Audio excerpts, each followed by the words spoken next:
JD রান্নাঘরে আপনাদের সবাইকে স্বাগত। শুভ সকাল। আজকে রান্না করবো এই যে মোচা কেটে, এই যে মোচার খোসা এখানে কেটে রেখে দিয়েছি, আর এই যে মোচাটা কেটেও নিয়েছি, কেটে সেদ্ধ করে নিয়েছি। এই যে জল বেরিয়ে গেছে, সেদ্ধ করে চটকে নিয়েছি একটু। এই মোচাটাকে রান্না করব।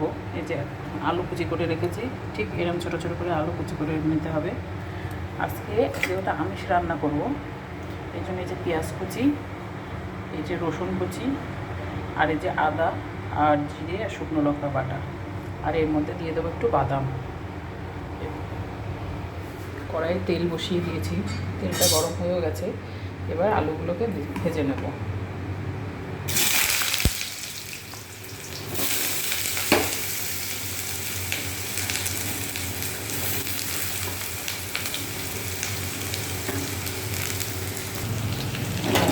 অল্প অল্প একটু হলুদ আর অল্প একটু লবণ দিয়ে আলুটাকে প্রথমে ভেজে নেব।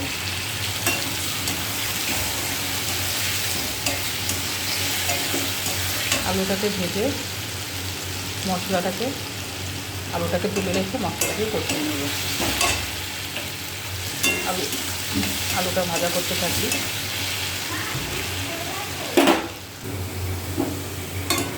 আলুটাকে বেশি কড়া ভাজা করার দরকার নেই, 2 মিনিট নাড়াচাড়া করলেই হয়ে যাবে। মোচা কম বেশি সবাই বাড়িতে রান্না করো। মোচাটা খাওয়া খুব উপকারী, কারণ মোচাতে প্রচুর পরিমাণে আয়রন থাকে, আর মোচা খেলে গায়ে রক্ত হয়। মোচা, কচু শাক, কাঁচকলা, এগুলো খাওয়া শরীরের পক্ষে ভালো।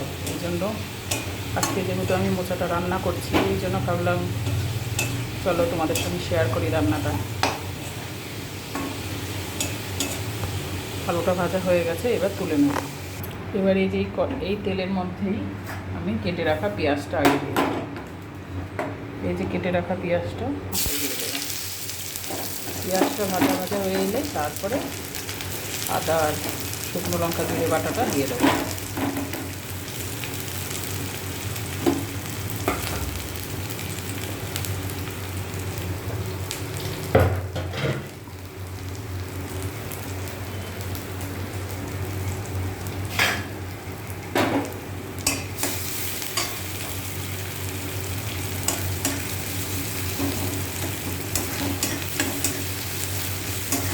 পেঁয়াজটাকে ঠিক এই যে এরকমভাবে কুচি করে নিতে হবে।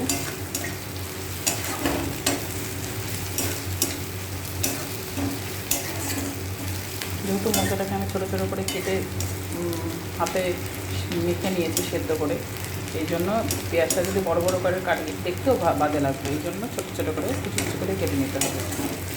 পেঁয়াজটা একটু ভাজা হয়ে এলে এই মশলাটা দিয়ে দেবো।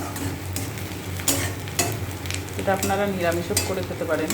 নিরামিষ করলে, যেহেতু আমি আমিষ করছি এই জন্য পেঁয়াজ রসুন দিয়েই করছি, আর নিরামিষ করতে হলে আদা জিরে বাটা দিলেই যথেষ্ট।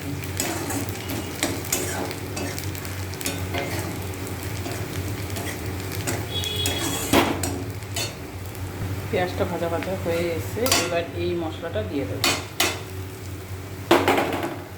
এই মশলাটাকে এরকম করে নাড়াচাড়া করে একটু কষিয়ে নিতে হবে, তাহলে কাঁচা একটা মশলার গন্ধ ঢুকে যাবে।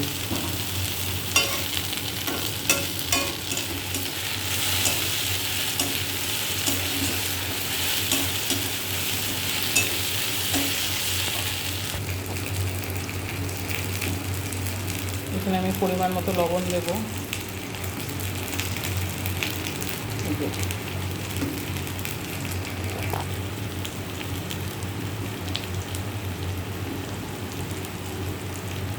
হলুদ গুঁড়ো,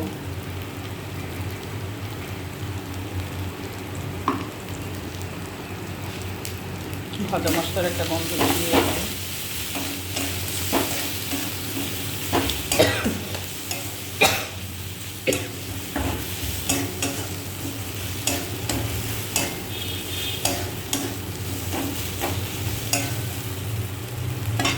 এবার ভেজে রাখা আলুটা দিয়ে দেবো। আর এই যে এখানে বাদাম রেখেছিলাম, বাদামটাও দিয়ে দেবো। চাইলে বাদামটা নাও দিতে পারো।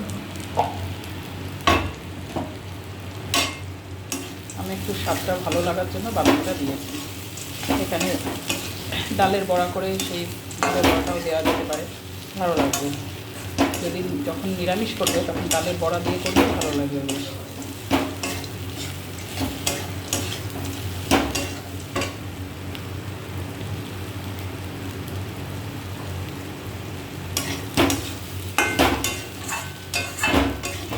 মশলাটা ভাজা ভাজা হয়ে গেছে, এইবার সেদ্ধ করে রাখা মোচাটা দিয়ে দেবো।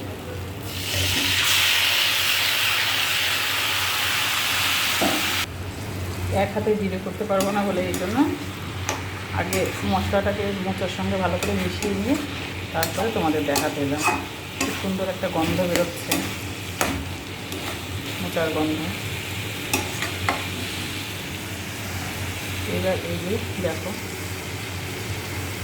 রঙটাও ভালো লাগছে। এর মধ্যে চিনি দিয়ে দেবো একটু, যাতে স্বাদটা ভালো লাগে। আর মোচাটা কিন্তু কালো হয়নি, কারণ আমি প্রথম কথা সেদ্ধ করার আগে দুবার ধুয়ে নিয়েছি, নিয়ে সেদ্ধ করে নিয়ে আবার 2-3 বার জল পাল্টে পাল্টে ধুয়ে নিয়েছি, যার জন্য কালো হয়নি, কষ জলটা বেরিয়ে গেছে।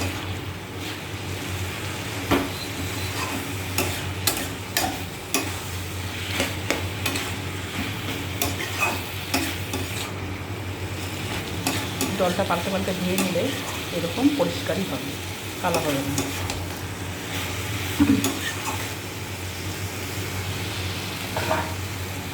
হতে থাকুক। এই যে দেখো খুব সুন্দর আঠা আঠা হয়ে গেছে।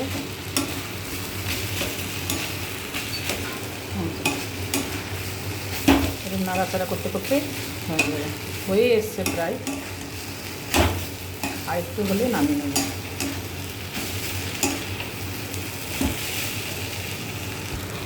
এই যে আমার মোচার তরকারি রেডি। এবার নামিয়ে নেব।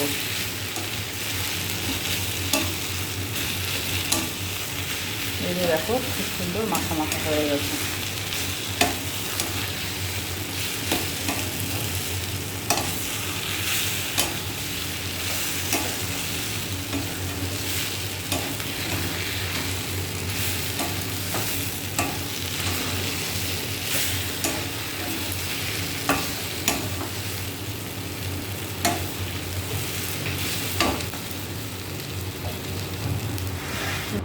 এই যে আমার মোচার তরকারি রেডি।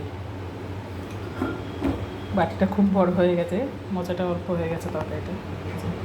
কত সুন্দর কালার হয়েছে, খুব সুন্দর দেখতেও লাগছে, একটুও কালো হয়নি কিন্তু, যেহেতু আমি অনেকবার 4-5 বার ধুয়ে নিয়েছি। আমার এই রেসিপিটা আপনাদের ভালো লাগলে লাইক কমেন্ট শেয়ার করে দেবেন, চ্যানেলটি সাবস্ক্রাইব করবেন। ধন্যবাদ।